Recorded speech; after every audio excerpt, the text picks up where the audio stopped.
At Edward Jones, we believe rich isn't about having life all figured out. It's opening yourself to all the possibilities.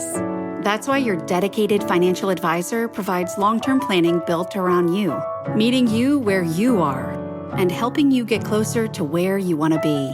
So no matter where you're starting from, you can move forward with confidence. The key to being rich is knowing what counts. Let's find your rich. Edward Jones, member SIPC. Freakonomics Radio is sponsored by Southern New Hampshire University. The best investments are the ones you make in yourself, and no one knows that better than Southern New Hampshire University. With more than 200 online degree programs, no set class times, and low online tuition, Southern New Hampshire University is built to fit your life today and set you up for success tomorrow. Education is an investment. Why not make it a smart one? Apply for free at snhu.edu/Freakonomics. Freakonomics Radio is sponsored by Amica. You know what they say, if you want to go fast, go alone. If you want to go far, go together. So go with Amica and get coverage from a mutual insurer that's built for their customers, one that looks after what's important to you together. Auto, home, life, and more, coverage that fits your unique needs. Amica helps you protect what matters most. Visit amica.com and get a quote today.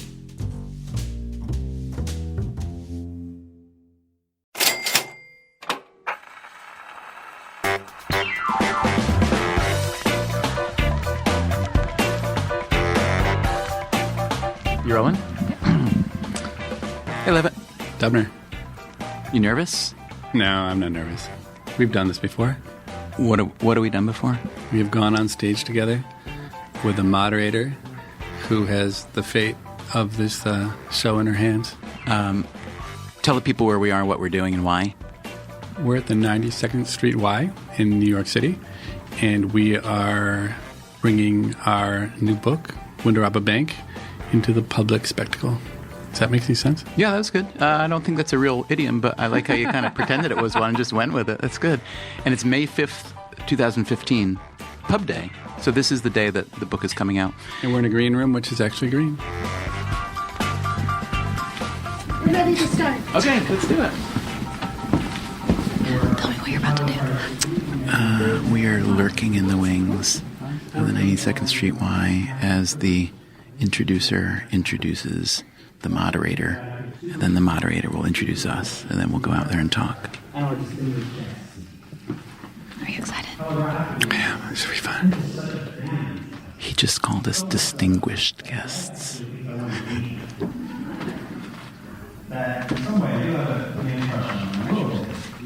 He said he had a man crush on us. This is getting crazy.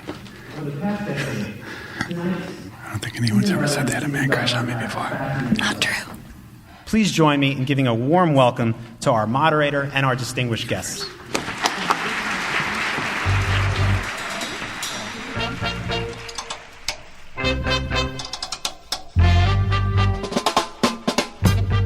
From WNYC, this is Freakonomics Radio, the podcast that explores the hidden side of everything. Here's your host, Stephen Dubner.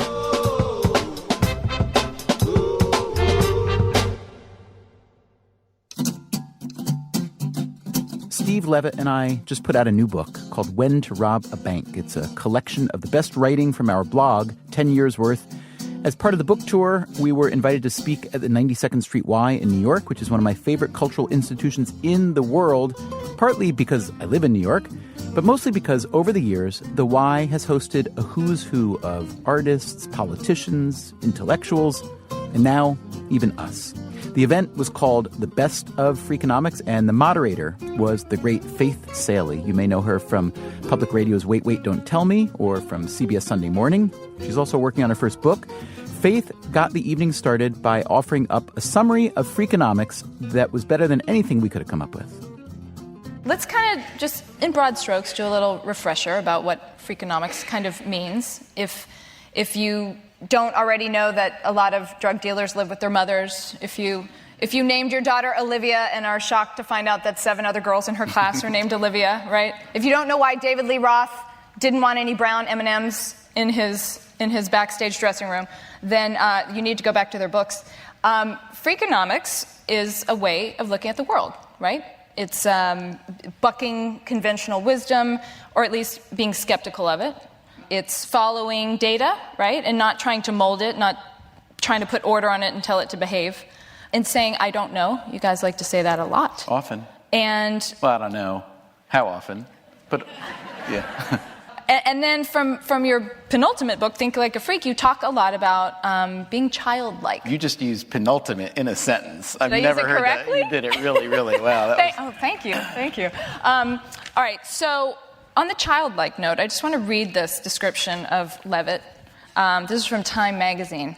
Imagine a whip-smart economist with a sprawling imagination. Now imagine he's 9 years old and wants to know everything. That's the basic profile of Stephen Levitt. What's the average age of Dubner, would you say? I think Dubner's about 17. Oh, so you're like the elder in this? Yeah. Don't you? You think you're younger? Younger than you? Yeah. I do feel I'm more responsible than you somehow. You have more of a plan. I have more of a plan. You worry more. Levitt it's not that you're like childlike in the way that you're reckless necessarily, but childlike in the way that a child can be oblivious because he or she is so enmeshed in the thinking. Like you'll be like thinking or having a conversation on a phone in a place where it is just inappropriate in every way to do what you're doing and you just have no idea. And therefore it becomes like not inappropriate. I remember we were riding a train. You know, one of the first. You remember the train, yeah. And he's having this phone conversation, literally as if there's no one else in the world, which is like a sign of focus or some oblivion. And but I think that I realized a long time ago when you write about or with people who do unusual things, right? So like Levitt is an unusual scholar. A lot of the people that we've written about in our books are similarly unusual scholars or researchers. Sudhir Venkatesh comes to mind, this guy who Levitt worked with a lot, who did research on drug dealers and other stuff. And you realize that when people do very unusual things, particularly for a living, that we really appreciate, we can't also then turn it around and just say, but I want them to be exactly normal in every other way, right? The things that make people extraordinary almost inherently dictate that they're going to be kind of not normal in the way that we think are normal people. So rather than say, well, I love that guy's work, but he's really weird in this way or whatnot, I like to just think of them as these are unusual people, and we appreciate the upside, and we kind of, the other oblivious part, it's cool. We just live with it. Well, you're a great thinker and talented in your own right. Thank you very much. Nice of you to say. Levitt, is Dubner not normal in meaningful ways? No, I think he's pretty normal. I would say Dubner's, what he has an amazing touch for listening and getting people to talk about things they wouldn't talk to anyone else about. And it's a really hard thing, and not many people can do it, but you just in a very, in a very puppy dog-ish way, you get excited about what people have to say. And I think that's a great infectious quality. And that's kind of childlike too. Can you guys talk about what you mean when you suggest that we all, to think like a freak, that we use childlike minds? Me or you? Me? So I would, there's a sense in which society pins us down and tells us the way, like there's things you're supposed to do and not supposed to do. And you think a lot about the other person. And you learn not to follow the thing that interests you or the joy and live for the moment. I mean, there's a lot of pressure, I think. And, I wrote this paper about abortion and crime. And it was a long time ago in the 90s. And my co-author was John Donahue. And after it became controversial, he was very upset. He said, I don't get invited to parties anymore, right? People are so upset at what we wrote in that paper, I don't get invited to parties. And he thought that was bad. And so, and I think if you live in a world where you care about whether you get invited to parties, then you have a hard time being true to what you want to be. And I think we've kind of adopted the stance that we don't care if we get invited to parties. And we're lucky, we're lucky enough to have a platform and the freedom to like not have real jobs and pursue what we love. And that's that's a wonderful thing to have. And I think we just live in it and don't worry about it. What do you think? Yeah, I agree with you.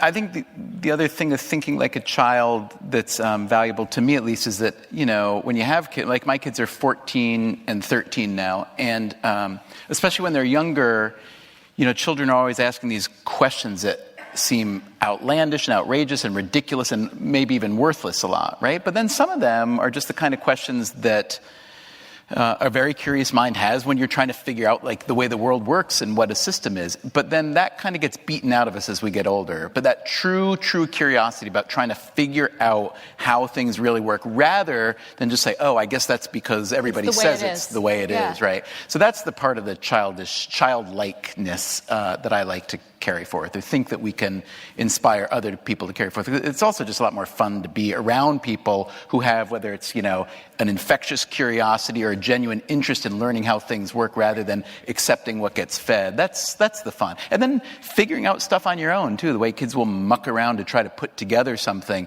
to have a question one day about, hey, where'd all the hitchhikers go? Or, hey, I wonder, why when you go to Norway, this tiny country, there are more Teslas, these $90,000 cars being driven in Norway than anywhere else on Earth except for the United States.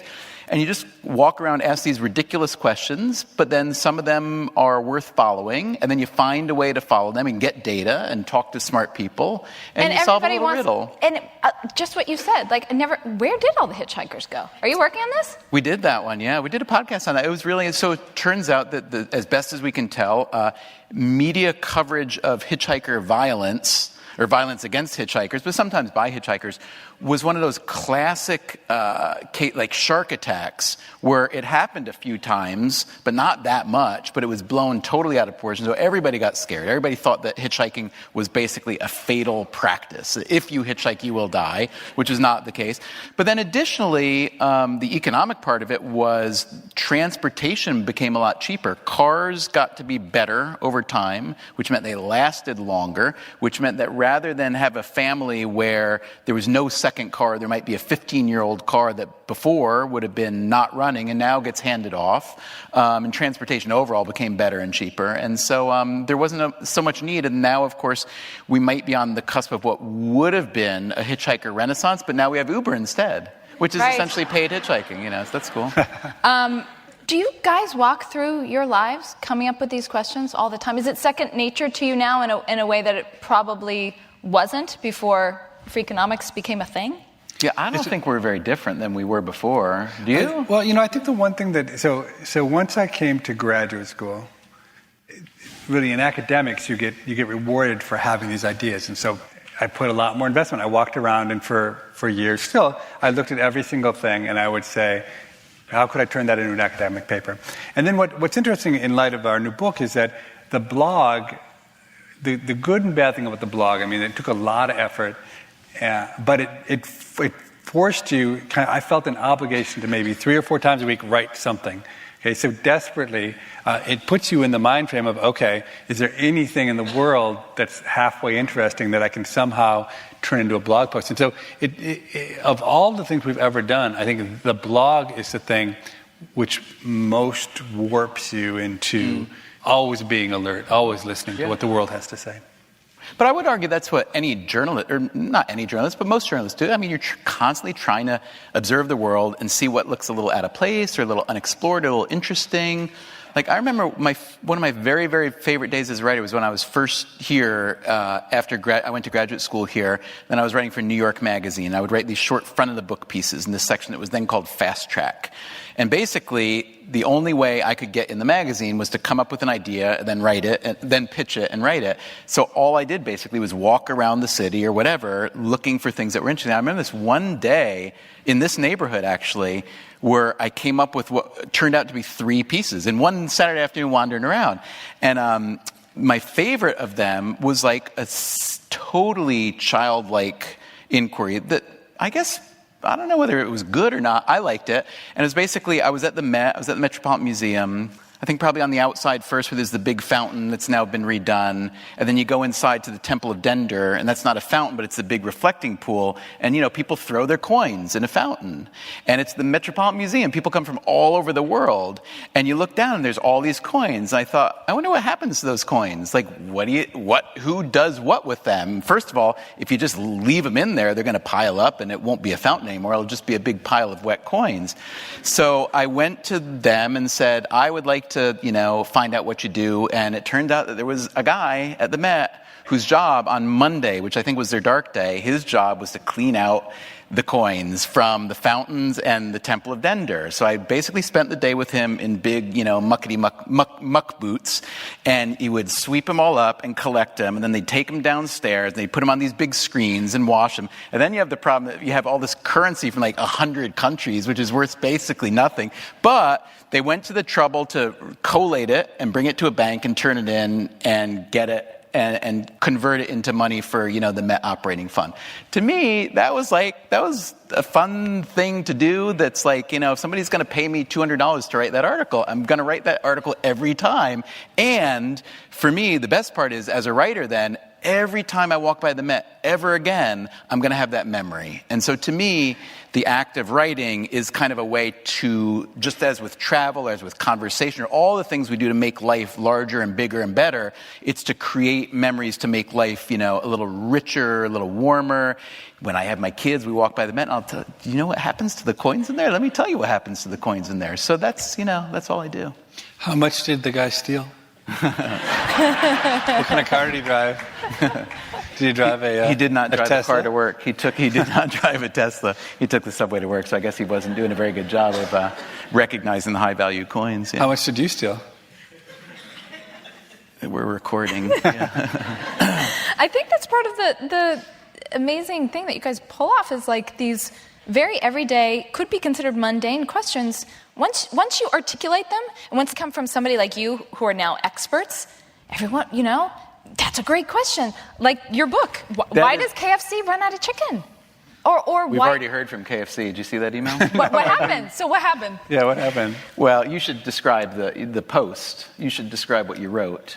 Yeah, so I've always loved Kentucky Fried Chicken, and I wrote. You're old school if you call it Kentucky Fried Chicken. Yeah, by the KFC. way. Yeah, right. Because it goes back to the childhood. Because my parents, even though we weren't particularly poor, acted like we were incredibly poor, and so literally once a year they would splurge, and we would get to go to what was then called Kentucky Fried Chicken, and that was the big event in our house. So I've always, I think, because of that restriction of the amount I was able to have, I've always pined for Kentucky Fried Chicken, and but my customer service experiences have been incredibly bad, like consistently running out of chicken. And you think it seems like a strange thing. It's KFC. The only thing they serve is chicken, and they don't have chicken. Wait, you'd go once a year, and more than once a year they would run out of chicken on the day you were there? No, I used to go once a year. Now I'm an adult. I can do whatever I want. I go all the time. Right. And so at some point we were thinking about calling the book, why does KFC run out of chicken? But anyway, I didn't read the email. What happened? The email said, I see you have a book coming out. This was a week or two ago, and I see that in the promotional material it says something about why does KFC always run out of chicken? And I'd like to know what your experience has been and why you felt it was necessary to write that. But it was written in a very sweet way somehow, even though it was threatening. And so I sent the fellow a link to the original blog post. And I said, it's as simple as this. Levitt goes to KFC to get chicken, and there isn't enough chicken. I don't know. I guess you could sue him for that, but, it's kind of your fault. And then... But then he wrote back, I thought this was great, corporate communication. He wrote back, said something like, I'm sorry to hear you had that experience. We're a company that really tries our hardest. And if you're ever in the neighborhood of wherever they are, do you know where they are? Indiana, Illinois, somewhere. Kentucky, maybe. That might be said, if you're ever in the neighborhood, we'd love you to stop in, and we'll show you how we hand-bread our chicken and give it that fantastic taste. So we got to go to Kentucky, plainly, or at least you do. And did you find out why they ran out of chicken? No, I hypothesized. It's an interesting thing. If you go to a McDonald's, just look around, there are people working. There's often 20 people crammed in working McDonald's. And just the next time, if you were the kind of person who does this, when you go into KFC, look at how many people are there. And there's usually like 2 or 3. And I think it was somehow a corporate choice. I don't think it's, part of it's about the production function, and you put the chicken in and you let it sit, as opposed to you put a lot of sauces and stuff on top. But I think that's part of it. They just made a choice to be bad. You also...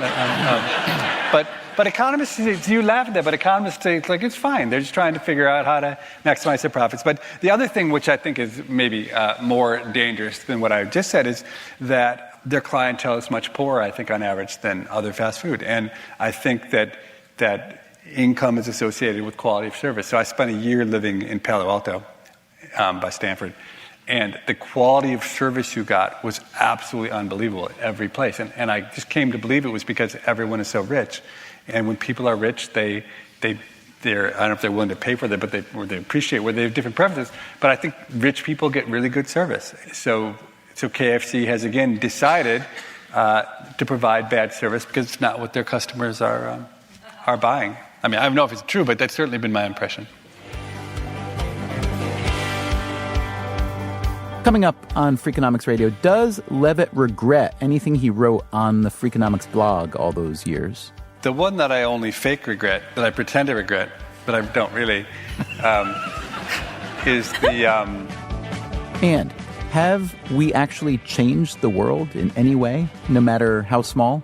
So, do you remember dog poop DNA? Yes, very well. Do you remember dog poop DNA? Please tell us. Before the penny, his obsession was dog poop.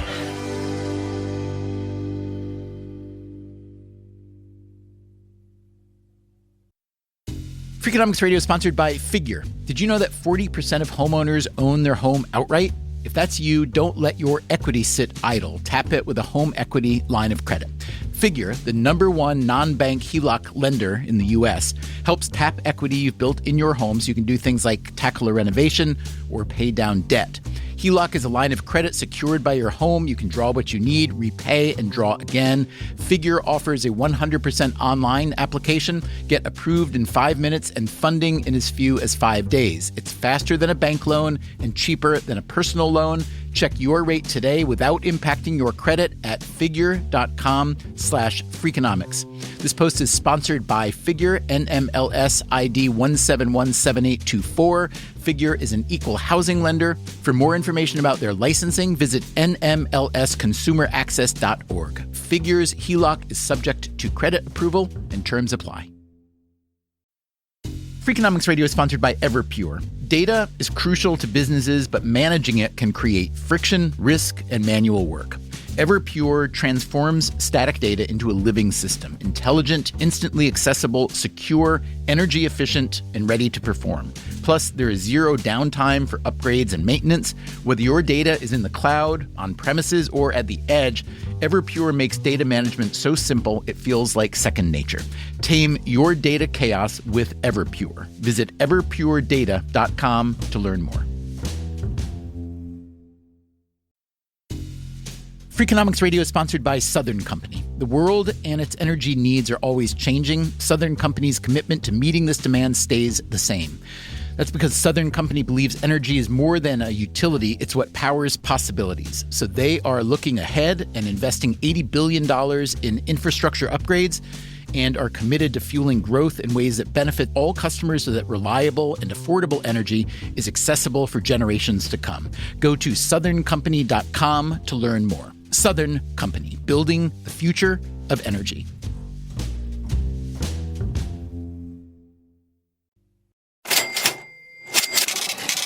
From WNYC, this is Freakonomics Radio. Here's your host, Stephen Dubner.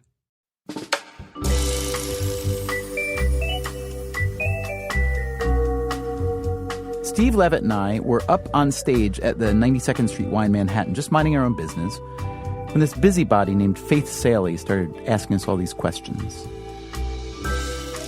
This book is a collection of blog posts, right? A lot of them are elliptical and you pose questions and you hypothesize, but there aren't a lot of firm answers. Mm-hmm. Are there questions that haunt you? Like, what's the one question that you wish you could just have a empirically solid answer to?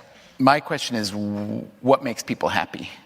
There's a blog post in here about why are women so unhappy. Yeah. And that was... That's haunting me. But but what makes people happy? And how do you pursue that question in a Freakonomics way? Well, there's a big happiness literature, or hedonics literature, as it's called, and it's very unsatisfying because those are the kind of data that. Well, I don't know.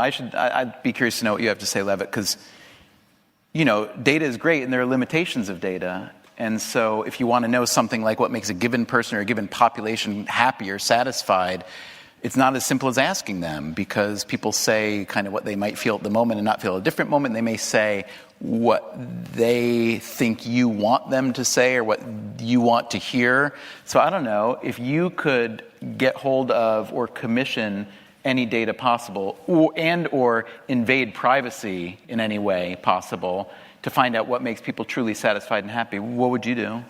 Yeah, I mean, it's such a hard question because when people respond to those surveys, there's a tremendous equilibration over time. So when something good happens to you, you go from being a 7 on a scale of 1 to 10 to a 9, and then somehow you always end up at 7 again.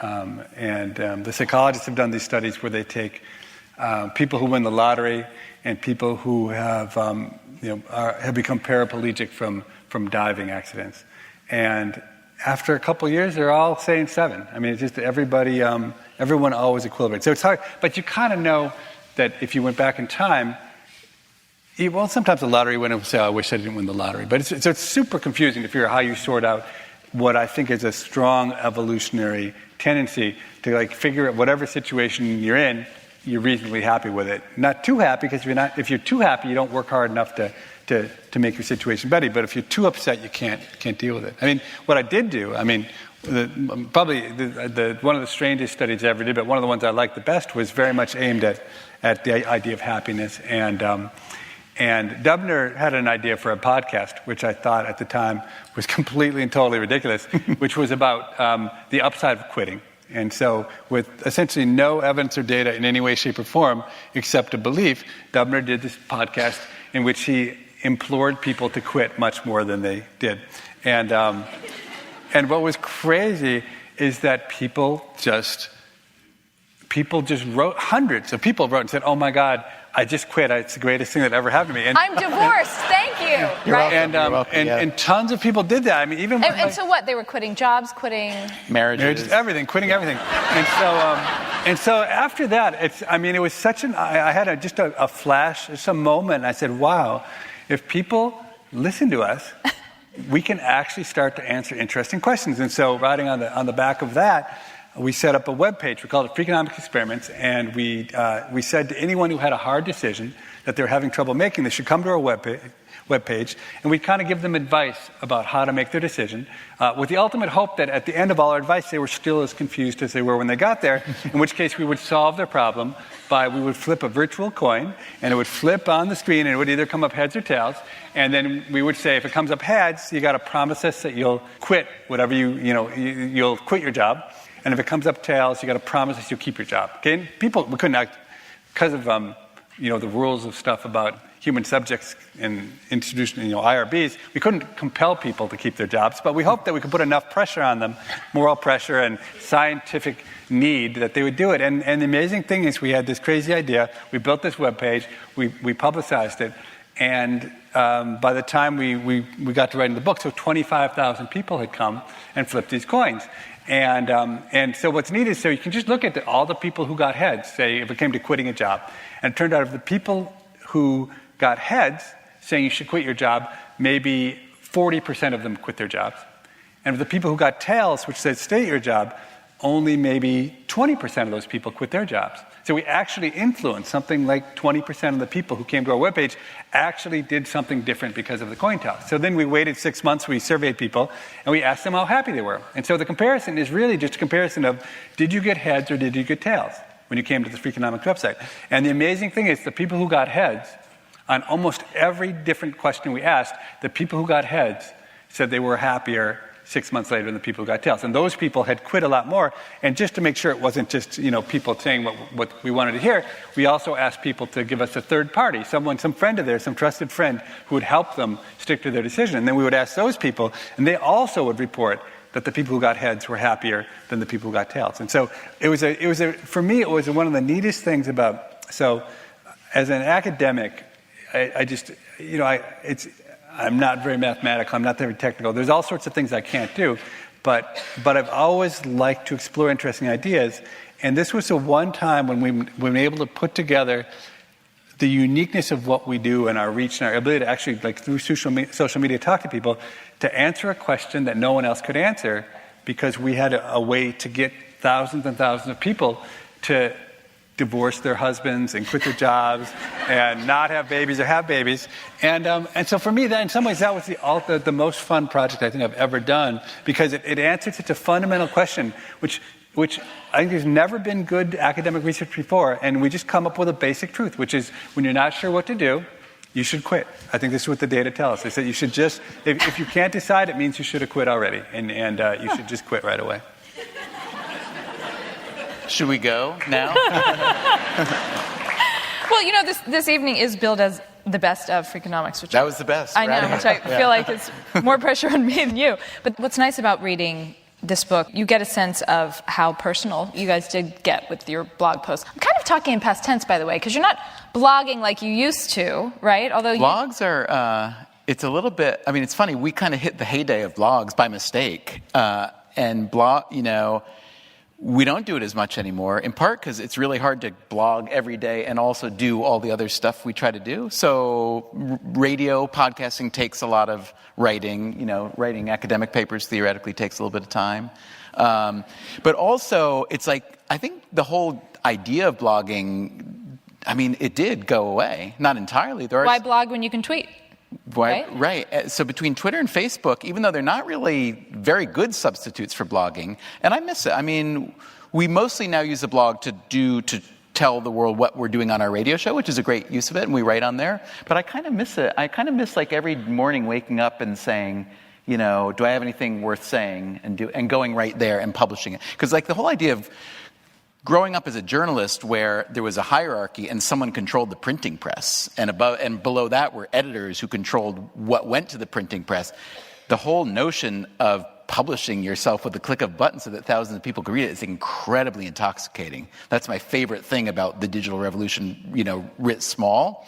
So, although you do say that you both blogged things that you came to regret. So what do you regret blogging about, Levitt? Most of it, probably, right? In retrospect. The one that I only fake regret, that I pretend to regret, but I don't really, is the first post. So we had just been blogging, minding our own business, and then we became a blog for the New York Times. And Dubner said, we need something really good for the first day, really good for the first day. And I'm like, I know the perfect thing. And so I didn't really think very hard about it. And he's already talked about how oblivious I am. So I wrote this whole post about if I were a terrorist, how I would do a terrorist attack, laying out the details of what I thought you were would be only trying to help. Exactly, he's trying to help. And then I asked the readers, because the most fun thing about, the most rewarding thing about the blog was there was immediate feedback, and we had such smart, such interesting readers that you learned a lot. And so I thought, look, why don't I have all of the blog readers tell us their favorite ideas for terrorist attacks, and how interesting would that be? But it turned out just the opposite. I mean, I don't think hardly anyone put up good ideas about fighting terrorism. Everyone just attacked us and said, are you incredibly stupid? Are you a moron? Or you are evil? Or what is your problem? And I remember what you said is, I can't be both? Right. But I don't really regret, because I actually, the point, I mean, I think it was a really good point. And then it's in the book, it's in this book, and then I responded a day or two later, in which, it's one of those incredibly obvious things where people are like, how can you be so unpatriotic and be telling the terrorists all the answers? To which I said, do you not think that the terrorists, what do you think the terrorists do all day other than sit around and try and think of great ways to try to do a terrorist attack? I mean, and my idea about a terrorist attack was completely and totally obvious. It was just playing off of what had happened in Washington, D.C., where those two guys drove around in El Camino and would kind of shoot at random every once in a while, and the entire city of Washington, D.C. shut down. So you can imagine if you had 20 of those, so the terrorists let loose 20 cars with people who at pre-agreed times were just going to drive across the entire U.S. and just shoot people, okay, and then just keep on driving. I mean, they'd be essentially impossible to stop, every American would think, oh my God, I'm going to be the next one to get shot. Every kid would be kept indoors. They would completely shut down the entire country. And it's not like it takes a lot of imagination to do that, right? If you saw what happened at Washington, D.C., you know it would work. I mean, the real terrorists would never do that because it's not their style. It's not what they're trying to do. The terrorists are trying to send a message. It's theater in some sense. It's a show. And this is not theatrical. This is logistics. This is like the difference between working for Google and working for a trucking company. Like when you graduate from college, you don't want to go work for a trucking company even if it is a really effective kind of thing. The problem that limits our ability to fight terrorists is that the people whose job to fight it don't know what they should be trying to fight, right? So they're usually fighting whatever happened the last time instead of thinking about the next time. And I thought, actually, it could be useful. I mean, I really think that on net, if a bunch of smart people put out a bunch of ideas for terrorist attacks, the people whose job it is to fight it would have a much better shot at stopping the next one than sitting around in their own, in the office at the CIA trying to figure out what smart people would say. Do you have any regrets, Dubner? Oh, what I've written? I spent way too much time writing about why we should kill the penny for some reason, right? So this goes back to my Metropolitan Museum of Art fountain days, of course. No, but, I feel I don't even want to waste your guys' ears right now for 2 minutes talking about it, but the fact that we still use a penny in this country is ridiculous. Can we agree? So, You're right. I mean, it's just inflation has rendered it useless. The only people who really want the penny are people who are totally inert, who are just way too lazy to do anything, who are very nostalgic. Wait, it doesn't sound like you regret talking about this, Dubner. Apparently I don't. Or people who are very nostalgic and love the penny and what it represents, or who love Abraham Lincoln even though he's on the $5 bill. Or if you happen to be one of the 15 people who work in the zinc lobby. So it turns out that pennies are made mostly from zinc, and it turns out that the zinc lobby is largely responsible for having kept the penny in circulation. Big but I zinc. hate big zinc. So, this sounds so terrible, but when I get change from a store, I try to give the pennies back, and if they won't take them back, then I just throw the pennies away, and I teach my children to throw away their pennies, and I'm going to say it right here, to throw away nickels too, okay? And here's the argument made by Americans for Common Sense, CENTS, which, by the way, is a front for the zinc lobby. I'm not kidding, okay? So Americans for Common Sense says, well, if you got rid of the penny, what would all those school children do for their penny drives? And I say, teach them to collect, dollars that are actually worth some money, okay? And then I knew that I was really right when I saw that the Standard Hotel here in New York, when they opened, one of their floors in the hotel, one of the bars, was made of pennies. And then I looked at the price. You add up the price of what each penny cost, and it turns out that making a floor out of pennies was cheaper than the cheapest, tile, recycled wood, anything, okay? So if they're so they're great for flooring, but for currency, not so good. So I kind of regret that, because like I said, see, I can't stop. Here's a great question from the audience. What advice would you give each other if you didn't write books together? What advice would I give him who's actually him, if he's an economist? If we didn't write books together? Presumably. Well, we wouldn't know each other. That's easy. I guess. Hey, buddy, get off the phone.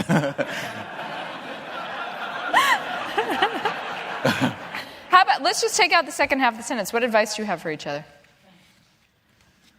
I think Dubner should move out of New York City, but he's doing just the opposite. Oh, really? Why should I move out of New York City? By the way, they're on my side. I know they are. Yes, why?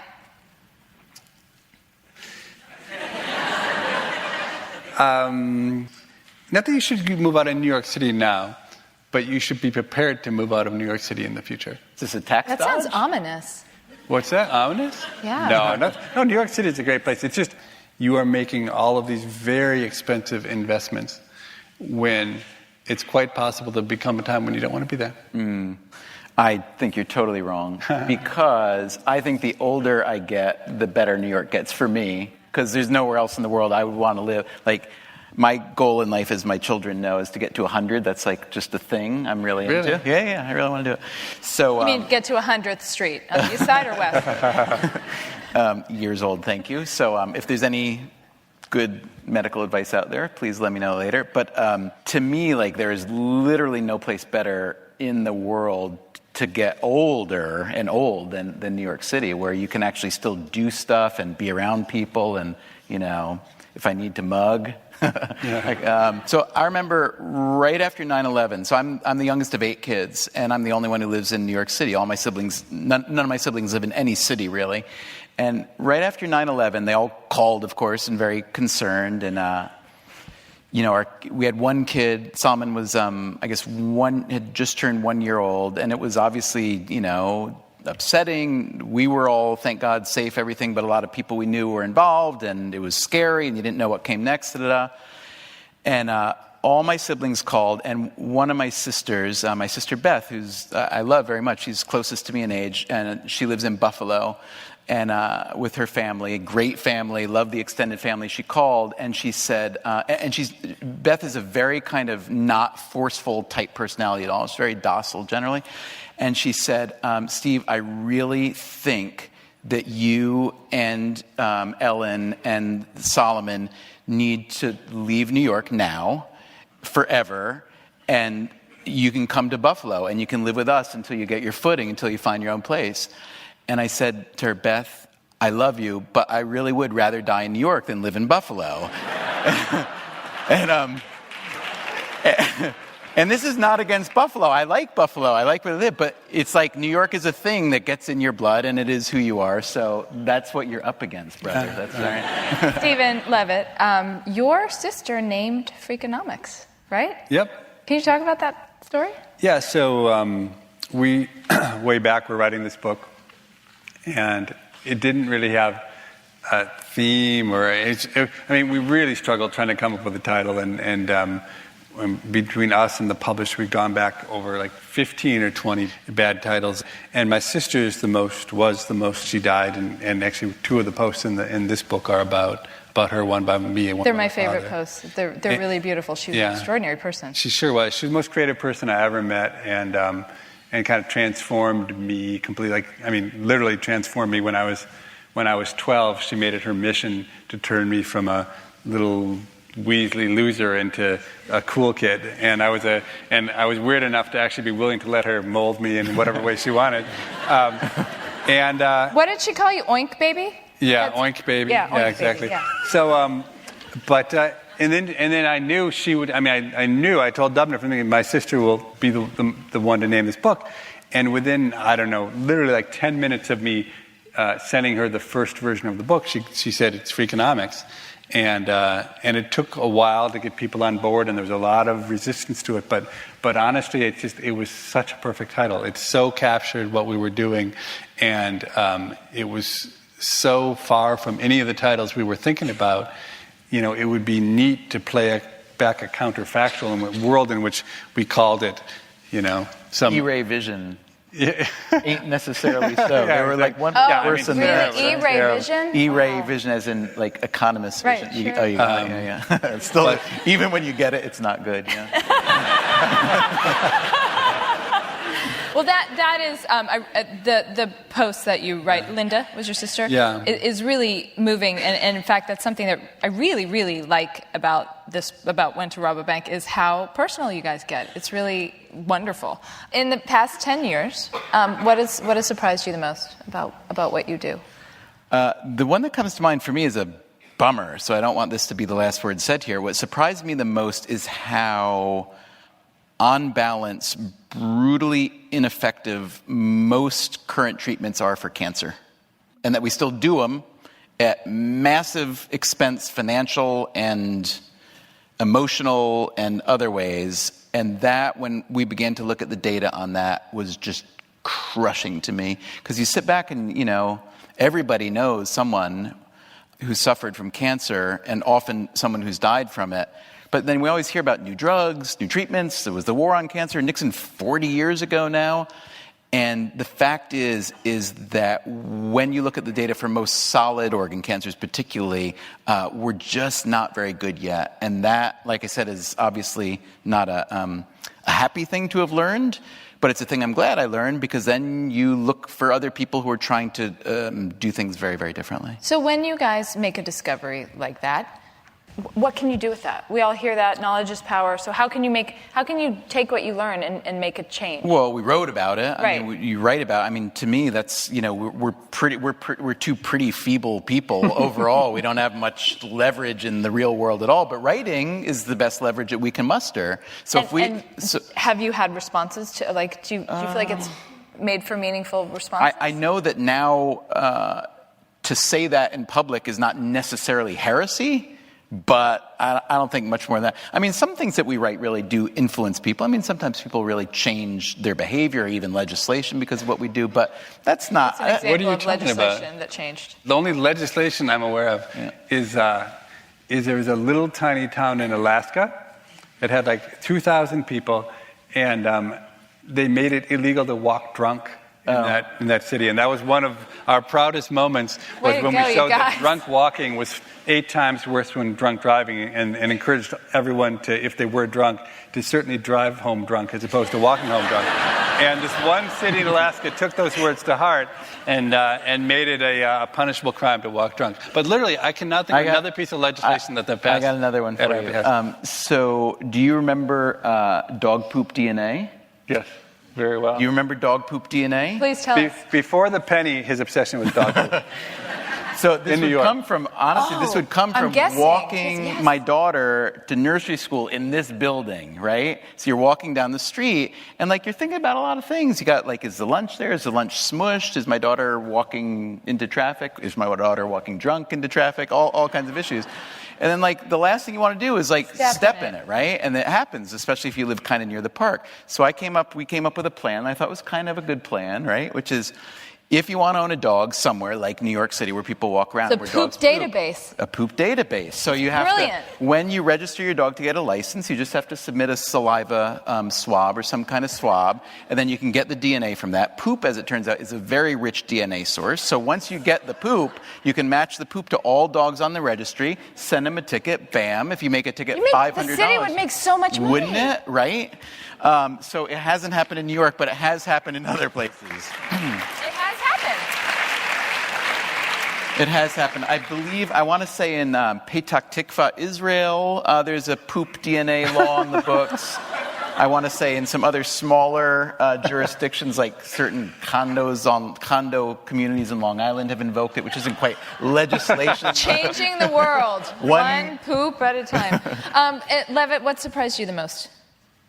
What surprised me the most is that anyone cares, and that we set out to something that we did almost really for ourselves, and we were super lucky and in the right place at the right time, and it's so I don't think anyone ever would have imagined, if we had been with you at a cocktail party 10 years and 2 weeks ago and said, hey, I'm writing this book with Dubner, that anyone would say, well, 10 years from now, 500 people will come out and hear what you have to say about what you've been doing the last 10. I mean, it really defies logic, and it's surprising, and it's really fun. An indictment more of them than us. No, we do care. Thank you for the 4 books these last 10 years of making us think and writing great stories. Thank you very much. Thank you very much. Thank you.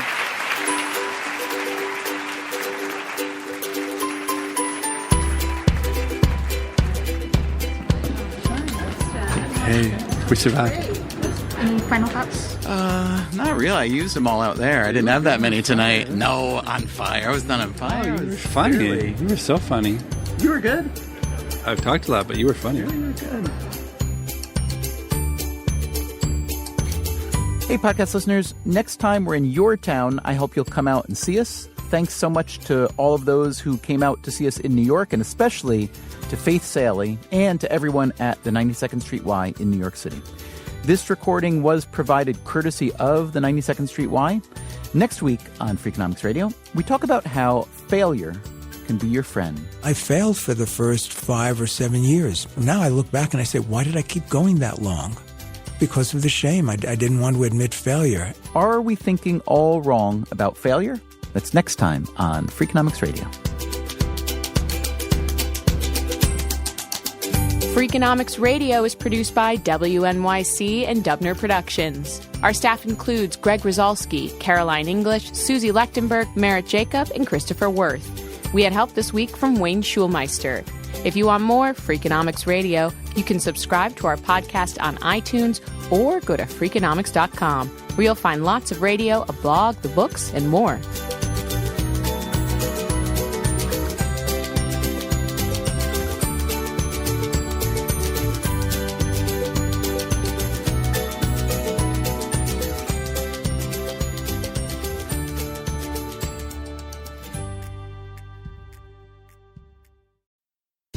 Freakonomics Radio is sponsored by Ozempic.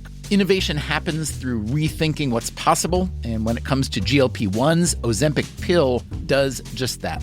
Learn more about Ozempic semaglutide tablets, 4 and 9 milligrams, by calling 1-833-OZEMPIC or visit Ozempic.com to view the medication guide and ask your doctor what's possible with FDA-approved Ozempic pill.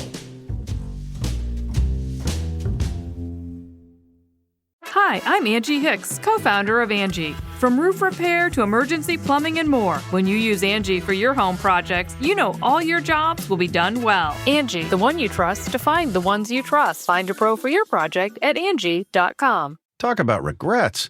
We all know someone who's been in a car accident and said, I don't need to call a lawyer, only to regret it after their pain and damages were worse than expected.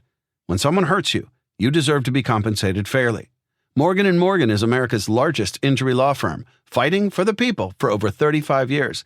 Injured? Visit forthepeople.com/podcast. That's forthepeople.com/podcast. Their fee is free unless they win.